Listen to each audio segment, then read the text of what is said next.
Épocas históricas. La historia se ha dividido en diferentes épocas, en las cuales la primera es la prehistoria. La prehistoria. Esta época sucedió aproximadamente de 2.5 millones de años hasta 3000 a.C. Esta época fue el inicio de todo lo que conocemos actualmente. Sus inicios pasaron cuando los humanos iniciaron siendo nómadas para volverse sedentarios, poco a poco dando logros como descubrimiento del fuego, la evolución de herramientas, dándonos las diferentes edades de los metales, creaciones de pinturas rupestres. Época de la historia. Esta época ocurrió del 3000 a.C. hasta el 476 después de Cristo. Se caracterizó esta época por las primeras ciudades poderosas que serían como Roma, Egipto, Mesopotamia y Grecia. Con esto vinieron varias victorias, como el desarrollo de la escritura, creación de leyes, código Murabi, tratado de paz, desarrollo en la filosofía. Un ejemplo de esto fue Platón, que hacía lo siguiente. Platón fue uno de los primeros filósofos en Grecia, empezó a compartirla, empieza a escribir lo que pensaba, inspiraba a otros a intentarlo.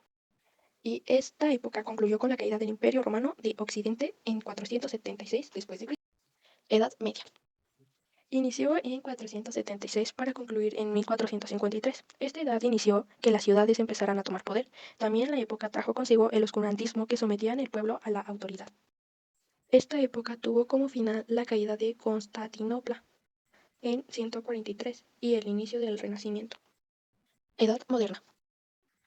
Esta es una de las épocas con mayor avances, ya que esta ocurrió en 1453 hasta 1789. Algunos de sus logros fueron como los avances en la ciencia. Entre estos estuvo el termómetro, la imprenta, la máquina de vapor y el refrigerador. Esta época terminó con la Revolución Francesa en 1789, que marca los inicios para la Edad Contemporánea. Edad Contemporánea. Inició en 1789 hasta la actualidad. En esta época surgieron demasiados avances en todos los ámbitos, como por ejemplo la industrialización, pero también trajo guerras mundiales. Algunos logros de esta época están la creación de los derechos humanos y implementación de la democracia. Zonas culturales. Las zonas culturales son tres, se les conoce como Mesoamérica, Oasisamérica y Aridoamérica. La primera es Mesoamérica, que es una zona que se ubica en lo que hoy es Veracruz y Oaxaca. Algunas características son civilizaciones que son los mayas y aztecas, eran las civilizaciones avanzadas, el desarrollo de la escritura y la astronomía, avances en la arquitectura monumental en ciudades, templos y pirámides. También en Mesoamérica se acostumbraba a hacer los tradicionales juegos de pelota. La zona es Aridoamérica, se ubica en el norte de México y el suroeste de Estados Unidos. En esta zona reinaba un clima seco y desértico. América es la última zona que se encuentra en el norte de México. Esto se encuentra dentro de Aridoamérica. Su clima de esta era templado, lo que permitía el sedentarismo. En esta zona se podían encontrar fuentes de agua en un entorno árido, lo que facilitó la construcción de vivienda y los sistemas de Culturas indígenas. A lo largo de las zonas culturales se crearon diversas culturas, por ejemplo la olmeca, la mexica, la maya, la teotihuacana, etc. Pero hoy les vamos a hablar de las tres culturas distintas pero significativas. Civilización olmeca. La civilización olmeca se ubicaba en la región del Golfo de México, principalmente en los estados que actualmente son Veracruz y Tabasco. Esa cultura también es llamada la cultura madre, ya que sentó las bases para las próximas culturas. Se caracterizaba principalmente por sus cabezas de piedra y su agricultura, ya que desarrollaron técnicas agrícolas avanzadas como el cultivo del maíz. 2. Civilización maya. La civilización maya era ubicada en el sur de Guatemala Belince. La cultura maya crearon diferentes cosas que serviría a algo que nos caracterizaba hasta el día de hoy, ya que era una de las civilizaciones más observadora con su entorno. Algunos de estos ejemplos son su sistema de escritura jerárquico y la creación de su calendario complejo. También esta cultura llegó a construir grandes ciudades-estado como Tikal y Palenque, con templos y pirámides. Que está ubicada en lo del Valle de México. Azteca. La civilización azteca estuvo ubicada en lo del Valle de México, capital Tenochtitlán, lo que hoy es conocido como Ciudad de México. Esta civilización, su religión era politeísta, mayormente eran sacrificios humanos para apaciguar a los dioses. Algunos de sus dioses eran Huitzilopochtli, dios de la guerra; Quetzalcóatl, la serpiente emplumada, dios de la sabiduría; Tlaloc, dios de la lluvia; y Coatlicue, diosa de la tierra y madre de Huitzilopochtli. También esta civilización tenía la guerra y no dejarse de dominar, por eso conquistar muchas regiones. Su estructura social era por rey, tonal, nobleza, tetushín, guerreros, pitiplín, comerciantes y campesinos, y por último esclavos. La monarquía. Monarquía es un sistema de gobierno en el que el poder está concentrado en un solo individuo, el monarca, quien generalmente hereda su posición. Las monarquías pueden ser absolutas, donde tienen el control total, o constitucionales, donde su poder está limitado por leyes y una constitución. Este tipo de gobierno ha sido común a lo largo de la historia, especialmente en la antigüedad y en la Edad Media. Península Ibérica. Antes de 1492, la península ibérica estaba compuesta por varios reinos independientes como León, Castilla, Aragón y Navarra. Durante la Edad Media, estos reinos enfrentaron la invasión musulmana que comenzó en el siglo VIII. La reconquista fue un largo proceso de lucha entre cristianos y musulmanes. Esta fragmentación política preparó el terreno para los cambios que vendrían con el descubrimiento de América, dando como resultado la unificación, que su definición es proceso de consolidar territorios en uno solo. Es hora de una pequeña adivinanza. ¿Qué sería? ¿Qué civilización soy? Pista. Desarrollamos un sistema de escritura jeroglífica y construimos ciudades como Tikal. ¿Qué civilización soy? Respuesta. Civilización maya. Los reyes católicos fueron I de Castilla y Fernando II. Unificaron España en el siglo XV. Su matrimonio en 1469 marcó el inicio de una unificación política del país. Impulsaron la reconquista y apoyaron a Cristóbal Colón en su viaje al Nuevo Mundo, lo que llevó a la expansión del Imperio Español. Viajes de Cristóbal Colón, un navegante genovés, realizó entre 1492 y 1504 4 expediciones a este nuevo mundo. Estos viajes están financiados por los reyes católicos de España. El primer viaje que realizó Cristóbal Colón fue en 1492. Buscó una ruta asiática que lo hizo llegar hasta las Bahamas, Cuba, San Salvador y la Española, comienzo de la colonización europea. En su segundo viaje de Cristóbal Colón fue entre 1493 y 1496. Fundó Isabel I, colonia europea en América, y ahora pilota el curso a Puerto Rico. Su cuarto viaje que realizó Cristóbal Colón fue en 1502 y 1504. Le llevó hasta el istmo de Panamá, pero no encontró ninguna ruta asiática. La tercera expedición de Colón fue entre 1498 y 1500. Puso rumbo a Venezuela, donde confirmó que había descubierto un nuevo continente. Organización de Virrey, repite del Rey de España. Funciones: gobernar y administrar el territorio. 2. Divisiones territoriales. Audiencia: ayudan al virrey en la justicia. Provincia y gobernaciones: facilitan la gestión local. 3. Iglesia: influencia, papel crucial en la vida social y política. Obispados: supervisan religión y educación. 4. Economía: sistema de economía indígena asignados a colonos para trabajo. Minería: principal actividad económica, especialmente la plata. 5. Sociedad: estructura social, jerarquía basada en raza y estatus. Penínsulas: españoles nacidos en España. Criollos: españoles nacidos en América. Mestizos: indígenas y africanos, inferiores en la jerarquía.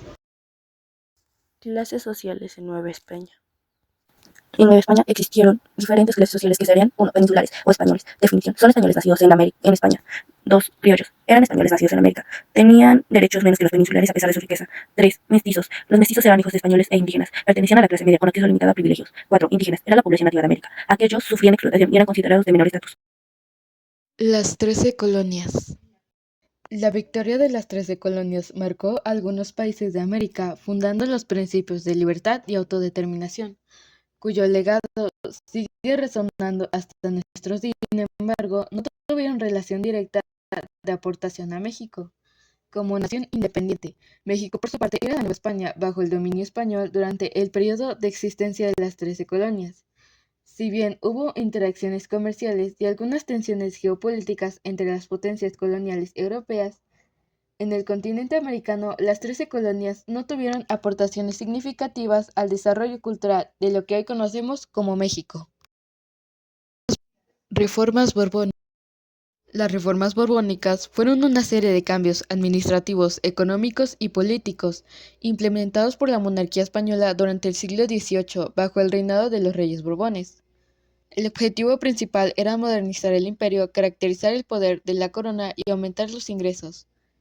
En el ámbito administrativo se crearon nuevas instituciones como las intendencias para mejorar la gestión y el control de las colonias. Económicamente se buscó fomentar la producción y el comercio, eliminando algunas restricciones y creando nuevos monopolios reales. Políticamente se reforzó la autoridad del rey frente a las élites locales y la iglesia. Estas reformas tuvieron un impacto significativo en la Nueva España y otras colonias americanas, generando tanto crecimiento económico en algunos sectores como descontento en grupos de la población que vieron sus privilegios afectados. Pequeña adivinanza. ¿Qué sería? ¿Quién soy? Pista 1. Soy un navegante jebonés. Pista 2. Realicé 4 viajes al Nuevo Mundo. ¿Quién soy? Respuesta: Cristóbal Colón. Revolución Mexicana. La Revolución Mexicana sucedió de 1910 a 1920. Esto surgió por desigualdad social. La riqueza y la tierra estaban concentradas en manos de unos pocos miembros que la mayoría de la población vivía en pobreza. Dictadura de Porfirio Díaz. Un gobierno autoritario que favorecía a los ricos y reprendía a los opositores, generando descontento. Demandas agrarias. Los campesinos exigían reformar para recuperar tierras que les habían sido arrebatadas. Ante esto, los 3 principales líderes fueron Francisco I. Madero, inició la revolución con el Plan de San Luis, buscando derrotar a Díaz. Emiliano Zapata, defensor de los derechos agrarios, lucha con el lema Tierra Libertad. Pancho Villa, caudillo del norte, que lidera movimientos militares y sociales. Es que no querían que esto siguiera así. Ante esta situación, 3 líderes emblemáticos se levantaron para luchar por un México más justo: Francisco I. Madero, Emiliano Zapata y Pancho Villa, cada uno con sus ideales y estrategias. Unieron a la gente en un grito por la libertad. La Revolución Mexicana comenzó en 1910 con el levantamiento de Madero. Conflictos. Se produce lucha entre facciones revolucionarios y el gobierno de Díaz. Caída de Díaz. Renuncia de 1911, lo que marca un cambio en el poder. En 1910, Madero inició el movimiento revolucionario con el Plan de San Luis. Se destacaron feroces batallas entre las fuerzas revolucionarias y el ejército de Díaz. Finalmente, en 1911, la presión de la revolución obligó a Díaz a renunciar. Al terminar este movimiento, vivieron varios cambios, tanto consecuencias que serían Constitución de 1917, se promulga una nueva constitución que establecía derecho social, reforma agraria y derechos laborales. Cambios sociales, aumento de la participación política y reconocimiento de derechos para campesinos y obreros. Inestabilidad, a pesar de los avances, continúan los conflictos internos y lucha por el poder. Crecimiento económico. Creación de puestos de trabajo. Mejora en los servicios públicos. Crisis económica de 1982. Consecuencias: aumento del desempleo, implementación de políticas de austeridad y ajustes estructurales. Candidatura de Calderón. Calderón fue presidente de México del 2006 al 2012. Su candidatura fue una de las más problemáticas. Trató de enfrentar los problemas del narcotráfico mediante esta estrategia de solicitar al ejército para combatir los cárteles de México. Debido a este suceso de candidatura de Calderón, se llenó de odio proveniente a los civiles, llevándoles a crear protestas contra el Calderón, llegándole a llamar asesino. Esto se hizo más evidente en el grito del 15 de septiembre, que le estaban gritando asesino mientras que Calderón izaba la bandera. Las elecciones del 1 de junio de 2025 tienen como objetivo elegir a los gobernantes y diputados, los que harán que los ciudadanos ejerzan su derecho al voto, pero también tienen como función que las voces de los ciudadanos estén siendo escuchadas. Introducción a las elecciones del 1 de junio de 2025. En México, las elecciones celebradas el 1 de junio de 2025 son una frase clave en el proceso democrático en México. Importancia del proceso electoral. Este proceso electoral no está menos en nuestro país. El compromiso activo en el proceso electoral es crucial para garantizar que el cuerpo de gobierno represente y aborde con precisión los requisitos de la población.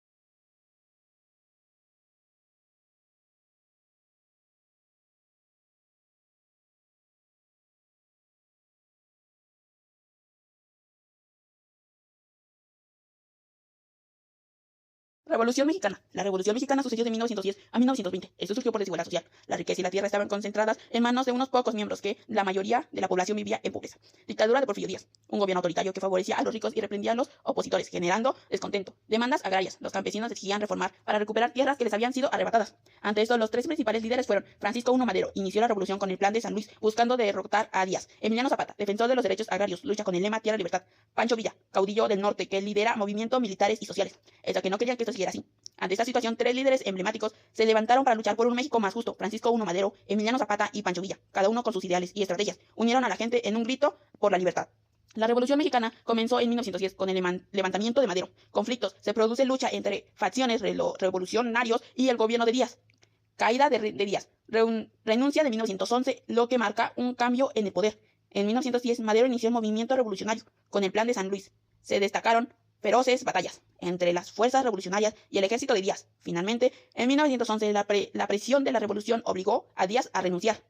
Al terminar este movimiento, vivieron varios cambios, tanto consecuencias que serían Constitución. En 1917 se promulga una nueva constitución que establecía derecho social, reforma agraria y derechos laborales. Cambios sociales. Aumentó de la participación política y reconocimiento de derechos para campesinos y obreros.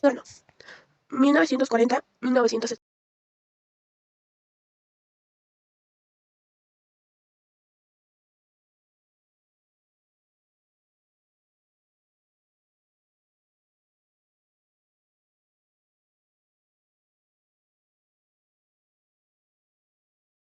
La candidatura de Calderón fue presidente de México del 2006 al 2012. Su candidatura fue una de las más problemáticas. Trató de enfrentar los problemas del narcotráfico mediante esta estrategia de solicitar al ejército para combatir los cárteles de México. Debido a este suceso de candidatura de Calderón, se llenó de odio proveniente de los civiles, llevándoles a crear protestas contra el Calderón, llegándole a llamar asesino.